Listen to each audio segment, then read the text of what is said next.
Thank you so much. Thank you so much for having me. It's really my honor to be here talking about this very important topic of current colorectal cancer screening guidelines and techniques. Next slide. So as we all know, colorectal cancer is a very important and significant public health problem, as Dr. Alexander mentioned, with a high incidence in the US, both amongst women and men, and what's especially concerning, a rising incidence both in individuals age 50 and over, but also now in individuals younger than age 50. Next slide. One of the most important things about colorectal cancer is the pathogenesis. We know that most colorectal cancers develop through what's called the adenoma carcinoma sequence, meaning they start off as small growths or polyps and slowly develop into cancers over time. And this is so important because it allows us to intervene and prevent cancers by removing these precursor lesions. Next slide. And that really is the basis of screening. The screening for colorectal cancer basically has two focuses. One, to identify and remove these precancerous polyps before they become cancerous, resulting in less cancer and less mortality related to colorectal cancer. And two, to be able to detect cancers in earlier stages, which also results in lower mortality rates. Next slide. And these are the studies that validate that concept. So on the left is a study from the New England Journal of Medicine looking at patients who underwent colonoscopy with polypectomy and comparing their incidence of colorectal cancer with the expected rate of colorectal cancer in the general population using 3 comparative data groups. And as you can see, much lower incidence of cancer in those who underwent successful screening. On the right, similarly, this is another study in New England Journal of Medicine looking at mortality from colorectal cancer among patients who underwent screening and had either no polyps or adenomas identified or had their adenomas removed compared to expected mortality from colorectal cancer using SEER data. And as you can see, again, improved mortality in those who successfully underwent screening. Next slide. Similarly, this is a study that shows that screening leads to the ability to detect cancers in earlier stages. As you can see here, in the patients that underwent screening, higher numbers of early stage cancers compared to those who did not undergo screening, who had much higher rates of more advanced cancers. And on the right, you can see that this translates to better survival in those that had earlier stage cancers detected. They had higher rates of survival than those that did not undergo screening and had later stage cancers detected. Next slide. So we know that screening is beneficial and results in decrease in mortality, but who really should be screened? And there are a whole bunch of different guidelines from lots of different societies. I know this slide looks very confusing, but ultimately it all simplifies into 2 basic recommendations. Next slide. That everyone should begin screening in average risk individuals at either age 45 or age 50 and continue through age 75. And then after age 75, the recommendation is to continue screening if you're in good health with a life expectancy of greater than 10 years, or it's acceptable to also individualize the decision to continue screening patient on a patient-by-patient basis. Next slide. So why the discrepancy? Why do some guidelines say 45, some say 50? And the reason is that actually the rates of colorectal cancer are rising among individuals less than 50 years of age. So on the top bar, you can see the slowly rising incidence of colon cancer in individuals under the age of 50, and on the bottom, even faster increase in the rates of rectal cancer in individuals under the age of 50. Next slide. So then why not screen? Why don't all the guidelines suggest starting screening at age 45? And the reason is that while there are clear pros to screening younger individuals, there's also some cons, specifically that it takes a significant amount of resources to screen what would be an additional 21 million individuals between the ages of 45 and 49.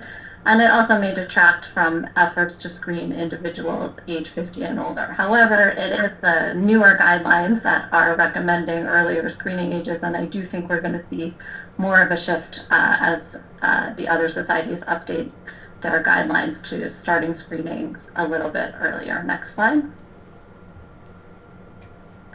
What about high-risk patients? We know that a large percentage of U.S. adults have either a first or second degree relative with colorectal cancer, and we know that those individuals are at much higher risk of developing colorectal cancer than those without first or second degree relatives. In addition, we know that the risk of colorectal cancer increases with earlier age of diagnosis of the relative, and you can see the relative risks on this chart on the right here, that it gets almost 3.5 or 4 times the general population once you start to get first degree relatives with that had colorectal cancer at younger ages. Next slide. So the guidelines for high-risk patients are a little bit different, and here we see generally consensus amongst all the societies that the recommendation is to start screening a little bit earlier, either age 40 or 10 years before the youngest effective relative. And in addition, shorter intervals between screening tests. So for colonoscopy, it would be every 5 years as opposed to the traditional every 10 years. Next slide. So now that we know who needs to be screened, the next question is how should we be screening individuals? And again, there's a little bit of discrepancy among the different societies and the guidelines, although what is very clear is that colonoscopy and FIT testing are the best and the gold standard, and everything else is either second best or in some of the guidelines second and third best, depending on how many tiers they split the recommendations into. Next slide. What is undisputable is that colonoscopy remains the gold standard. It's really the only single-step screening test where you can have both a diagnosis and therapy all in one step. I think most of us are familiar with colonoscopy. You can see an image of what a colonoscope looks like, and it goes through the rectum, looks at the entire large intestine, start to finish, in order to identify, next slide, precancerous polyps, which can come in a variety of shapes and sizes, can be found anywhere throughout the large intestine. Next slide. And when they are identified, they can be removed right then and there through a variety of different techniques. And here you can see examples of polyps that are identified and removed right at the same time. And on the right, you see no evidence left of precancerous cells. Next slide. And this clearly results in decreased mortality. These are some of the larger studies looking at colonoscopy and the risk of colorectal cancer mortality and incidence, and you can see across the board decreased risk in those patients who underwent screening with colonoscopy. Next slide.